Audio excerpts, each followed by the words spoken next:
جب آپ صدقہ کریں گے اللہ کی رضا کے لیے، لوگوں کے گھروں میں راشن پہنچائیں گے، سحری افطاری کا اہتمام کریں گے اور چپکے سے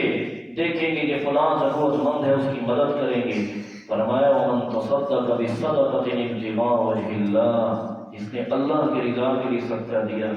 دائیں ہاتھ سے دیا، بائیں ہاتھ کو پتہ نہ چلا، فرمایا جب اس کو موت آئے گی نا اس وقت کیفیت کیا ہوگی؟ فرشتہ کہے گا ایتھا النفس الخبیثہ اخرجی خبیثہ ظاہرا،